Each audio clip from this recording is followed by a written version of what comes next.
Just clinic में बैठी थी, एमआरआई, और कुछ दिमाग में आया तो मैंने कहा बना देते हैं वीडियो। आजकल जो जितने भी नई कंपनीज आ रही हैं जो आयुर्वेद में दवाइयाँ बना रही हैं, पुरानी कंपनी भी ना, सब बिल्कुल पागल हो गई हैं मोरिंगा के पीछे। आप लोगों ने भी इंटरनेट पर बहुत सुना होगा मोरिंगा मैजिकल प्लांट के बारे में। मोरिंगा एक पौधा होता है, पौधा नहीं सॉरी, एक वृक्ष होता है, बहुत बड़ा वृक्ष होता है, उसका इस्तेमाल किया जाता है। और आजकल बहुत ज़्यादा कि मोरिंगा बहुत फ़ायदेमंद होता है। वो एमआर या वो कंपनी क्लेम कर रही थी प्रेगनेंसी में भी सेफ़ है, लैक्टेशन में सेफ़ है, लैक्टेशन में तो सेफ़ है वैसे भी। तो आप लोगों ने इसके बारे में सुना होगा। मैं क्लियरली आपको कुछ चीज़ें बताती हूँ। मोरिंगा का आयुर्वेद में वर्णन है। मोरिंगा यानी कि शिग्रू। शिग्रू आयुर्वेद में बहुत ही इंपॉर्टेंट औषधि के अंतर्गत आता है, लेकिन ये कोई ऐसा मैजिकल प्लांट नहीं है।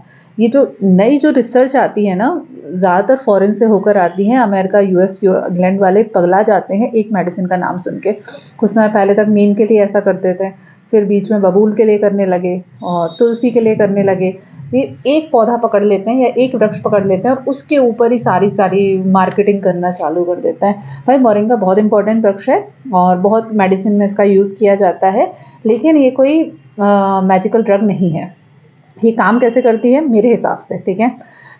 बहुत सारे इसमें एंटीऑक्सीडेंट होते हैं। आयुर्वेद में इसका वर्णन स्वेदोपग कैटेगरी में आता है। स्वेदोपग का मतलब है ऐसी मेडिसिन या ऐसे पौधे या ऐसी औषधियाँ जो कि बॉडी के अंदर स्वेदन कर्म को इनिशिएट करते हैं, स्वेटिंग कर्म करवाते हैं। अब स्वेटिंग के लिए प्रोसीजर क्या रहेगा, हम जानते हैं कि स्वेटिंग कहाँ से होती है, हमारे हाथ पैर, ये जो पूरी स्किन है यहाँ से। हमारी स्किन हमारी बॉडी का सबसे लार्जेस्ट ऑर्गन है, लार्जेस्ट, जो पूरे शरीर को कवर करती है और बॉडी को डिटॉक्स करने में सबसे ज़्यादा मदद करती है। मतलब लार्जेस्ट ऑर्गन जो है, जो बॉडी को क्लीन करता है, वो हमारी स्किन है। हमें आजकल पसीना बहुत बेकार चीज़ लगती है, हमें हेयर्स बहुत बेकार चीज़ लगते हैं। हम चाहते हैं कि हमारे शरीर पर कोई हेयर्स ना रहे, पर ये नेचुरली है और इनका एक फंक्शन है, बहुत इंपॉर्टेंट फंक्शन है। हमारी स्किन बॉडी को डिटॉक्स करने में हेल्प करती है। तो जो मोरिंगा है, शिग्रू, ये क्या करता है, ये स्वेदन कर्म को इनिशिएट करता है, यानी कि बॉडी के अंदर खासतौर से स्किन के नीचे ये ब्लड सर्कुलेशन को इम्प्रूव करता है, जिससे कि स्वेटिंग के माध्यम से, पसीने के माध्यम से बॉडी डिटॉक्स बहुत अच्छी तरीके से हो पाती है। दूसरा, ये किडनी को एक्टिवेट करता है।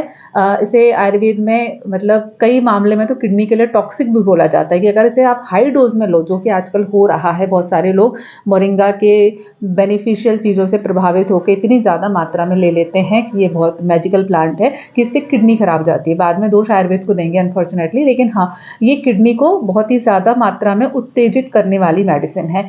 इतनी उत्तेजित करती है कि अगर आपने इसका हाई डोज ले लिया या ज़्यादा मात्रा में लिया या लंबे समय तक के ले लिया तो किडनी से ब्लड आने लगता है।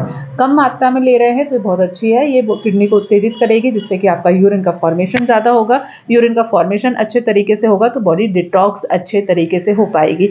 साथ ही साथ में पित्त विरेचक कैटेगरी में भी आती है, यानी कि आपके शरीर को स्टूल के माध्यम से भी शरीर से बाहर निकाल रही है, जो गंदगी है उसे शरीर से बाहर निकाल रही है। तो तीनों तरीके से बॉडी को डिटॉक्स कर रही है अपने गुण के कारण इसको स्वेदोपग कैटेगरी के अंतर्गत आयुर्वेद में रखा गया है। तो प्लीज़ इसका इस्तेमाल अगर आप में से कोई भी कर रहा है या आप लोग नई रिसर्च और इन सारे से प्रभावित होकर इसके बारे में पढ़ रहे हो, सोच रहे हो, तो प्लीज़ थोड़ा सा आयुर्वेद का पॉइंट ऑफ व्यू भी समझ लेना।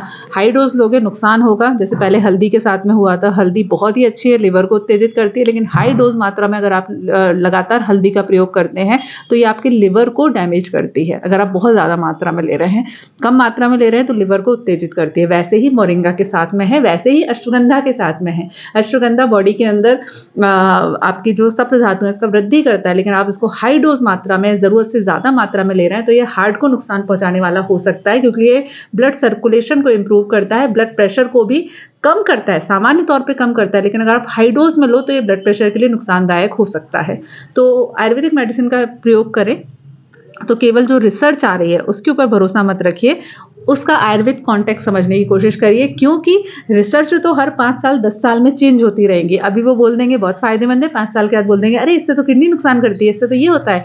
आयुर्वेद की जो टेक्स्ट बुक में लिखा है ना, वो हज़ारों साल से लिखा हुआ है और उसके ऊपर हज़ारों लाखों करोड़ों डॉक्टर्स ने रिसर्च की हुई है और प्रैक्टिशनरी उसको देखा हुआ है, प्रैक्टिस करके देखा हुआ है। तो प्लीज़ आयुर्वेद टेक्स्ट बुक का सहारा लीजिए और फिर वहाँ से समझिए कि ये फायदेमंद है या नहीं है। चलिए, एक रैंडम वीडियो क्लिनिक से जैसे ऐसे ही शूट किया, आई होप आपको पसंद आया हो। नेक्स्ट वीडियो मिलते हैं, तब तक के लिए stay healthy and be happy. Good bye.